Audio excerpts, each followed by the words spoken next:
Ha salido por ahí una noticia que en Así Prensa ni siquiera hemos querido prestarle atención. Y la razón es muy sencilla, que es una noticia que no es noticia. Es ficticiamente presentada como una noticia cuando en realidad no hay ninguna noticia. Cualquiera que tiene un poquito de cultura eclesial o de cultura teológica, al leer el titular de esta noticia estaría bostezando, ¿no? Bostezando de sueño, de aburrimiento. Y el titular es bastante atractivo. El Papa Benedicto XVI tuvo dudas sobre el celibato sacerdotal. ¡Oh! Que el Papa ha tenido dudas sobre el celibato sacerdotal. A ver, voy a leer. Un documento que hasta ahora se había mantenido inédito y que fue publicado por la revista Pipeline, órgano de difusión del Círculo de Acción de Ratisbona. Este es un grupo de católicos, ¿no? Señala que Joseph Ratzinger, estaban diciendo el Papa, el actual Benedicto XVI, aparece entre los firmantes de aquel documento fechado el 9 de febrero de 1970, enviado a la Conferencia Episcopal Alemana. ¿Qué decía el documento? Decía lo siguiente: nuestras reflexiones apuntan a la necesidad de una urgente revisión y un tratamiento diferenciado de la regla del celibato para la Iglesia alemana y para la Iglesia universal, decía el documento. Un pedido de revisión del celibato. Esto lo firma el teólogo Ratzinger. Y ¡oh, sorpresa! Conclusión, el Papa tuvo sus dudas sobre el celibato sacerdotal. Bueno, supongamos que hubiera tenido sus dudas. ¿Qué cosa significa eso como argumento? No significa nada, absolutamente nada. Una vez más, lo que pretenden es tratar de utilizar la mentalidad defensiva de los católicos para sacarle provecho a nuestra vulnerabilidad, una vulnerabilidad en la que los católicos usualmente nos ponemos porque tenemos el complejo de inferioridad de que nosotros estamos equivocados y de que siempre tenemos que demostrar nuestra posición, ¿no? Hace poco un querido lector de Así Prensa me preguntaba, oye, ¿cómo le explico a una amiga evangélica desde el punto de vista bíblico que el pasaje de Romanos sobre la fe que utilizó Lutero para argumentar la sola fe no es correcto? Muy sencillo. Dile que lea el resto de las Sagradas Escrituras. Y si, por ejemplo, en la Carta de Santiago encuentra que el llamado severo a poner la fe por obras para poder salvarse no es un cuestionamiento de esa verdad. ¿Y en qué parte de la Biblia dice que solamente es la Biblia la única fuente de revelación?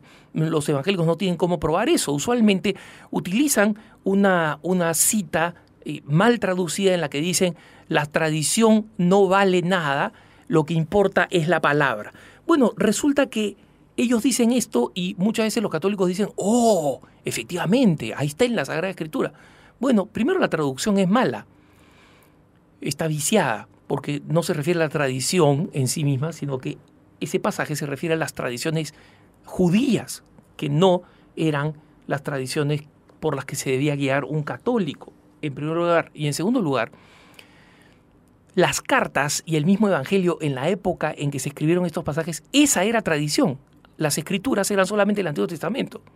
Entonces, según eso, nosotros no deberíamos creer en el Nuevo Testamento. O deberíamos creer en la tradición, no hay otra. Pero en fin, hago este pequeño excursus para ver cuál es la mentalidad de complejo de inferioridad que los católicos tenemos, que justamente hace que aprovechen esto, ¿no? A alguien en una reunión familiar le dicen, oye, si el Papa Benedicto tuvo dudas sobre el celibato sacerdotal, y nosotros, el Papa Benedicto también. Mira, si para algo sirve este texto, es para más bien argumentar a favor de mantener el celibato sacerdotal. Te explico por qué. Primero, por la expresión alemana de que solo Dios y los tontos, es decir, los bobos, los mensos, no cambian. Todo lo demás cambia. Y esto se explica específicamente porque el teólogo Ratzinger fue un teólogo que tenía un interés de avanzada, siempre ha tenido un interés teológico de avanzada. Esto está clarísimo incluso desde elementos públicos de su propia biografía. El famosísimo teólogo dogmático Michael Schmaus, el autor de esta enciclopedia de de teología dogmática, estuvo a punto de bochar, de jalar, es decir, de hacer perder el doctorado al teólogo Ratzinger, al padre Ratzinger. ¿Por qué? Porque el padre Ratzinger habría propuesto una tesis teológica en la que en la primera parte presentaba las razones en la tradición y en las Sagradas Escrituras para innovar teológicamente, y en la segunda parte presentaba algunas propuestas de innovación teológica, y esta parte innovadora al gran teólogo dogmático Schmaus no le gustó nada, ¿no? Y el entonces padre Ratzinger, tuvo que reformar su tesis doctoral durante el verano para expandir la primera parte que sí le había gustado a Schmaus y así poder recibir el doctorado. Pero el teólogo Ratzinger tuvo un papel importantísimo en el Concilio Vaticano II, asesorando a los obispos alemanes. Era uno de los principales teólogos asesores. Y él justamente propuso muchos de los cambios que están en el espíritu del Concilio Vaticano II. El teólogo Ratzinger se sumó además a un movimiento teológico en torno a una revista, la revista Concilium. Y allí estuvo con personajes que más tarde serían conocidos por su postura de heterodoxia y de distanciamiento de la doctrina de la Iglesia. Grandes teólogos, que habían escrito además cosas muy hermosas en su momento, pero que también escribieron doctrinas realmente apartadas de la enseñanza católica. Karl Rahner, Edward Schillebeeckx, Dominique Chenu, entre otros.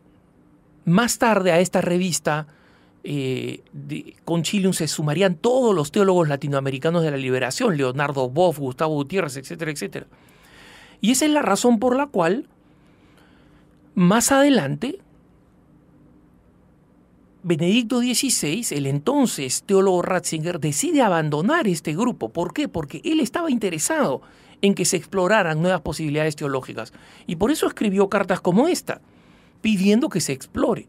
Pero cuando se dio cuenta que sus compañeros de ruta en realidad lo que querían era un cambio político en la Iglesia, no una reflexión teológica innovadora, sino un cambio político de ruptura, Ratzinger se aparta de ellos clarísimamente y públicamente. Se une al teólogo Hans Urs von Balthasar y forma con él una revista alternativa a Concilium que se llama Communio y que hoy en día se edita en numerosas lenguas en distintas partes del mundo. Entonces, esta revista Communio expresa un pensamiento de innovación teológica, pero en espíritu de continuidad. Hoy en día Concilium sale tarde, mal y nunca.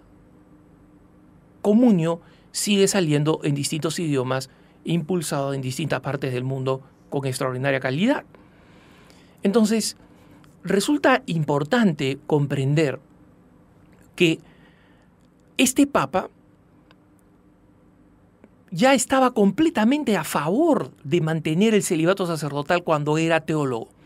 Ya estaba totalmente a favor cuando era arzobispo en Múnich. Ya estaba totalmente a favor del celibato sacerdotal cuando fue creado cardenal. Ya estaba totalmente a favor del celibato sacerdotal cuando fue nombrado por Juan Pablo II prefecto de la Congregación para la Doctrina de la Fe, y está absolutamente convencido del celibato sacerdotal hoy en día como Papa. En consecuencia, ¿cuál es el argumento? ¿Qué se puede concluir de este documento? Se concluye que quien se le acerca al Papa a decirle, por favor, no seas obcecado, no seas duro, no seas cerrado, ábrete a la posibilidad, ábrete a la idea de pensar, de suspender el celibato sacerdotal. Benedicto XVI tiene para decir, perdóname, yo del 68 al 70 ya lo había pensado. Es más, se lo había pedido a los obispos alemanes que lo pensara. Y ahora discrepo. Es decir, después de haberlo considerado, pienso en contra. Y nosotros sabemos que tenemos un Papa que es intelectualmente de una honestidad tremenda. Entonces, sacar este documento es en el fondo, desde el punto de vista lógico, una reafirmación del valor del celibato sacerdotal. A mí me da una tristeza, me da un pesar enorme ver pues que algunos teólogos como este grupo que ha sacado este texto, el Círculo de Acción de Ratisbona, y ver que algunos curitas que han dejado la Iglesia Católica o que han dejado el celibato se estén ahora emocionando, diciendo, no ves, el Papa dudaba del celibato sacerdotal. Sí, dudaba cuando era un teólogo joven. En la medida que ha madurado, ha cambiado de opinión. ¿Y por qué los ochentones, los setentones del Círculo de Acción de Ratisbona no cambian de opinión? ¿Y por qué los que han dejado y traicionado el celibato sacerdotal no cambian de opinión como él? Démosle tiempo, pues. Démosle tiempo. Y ojalá cambien como cambió el Papa. Que tengas un buen día.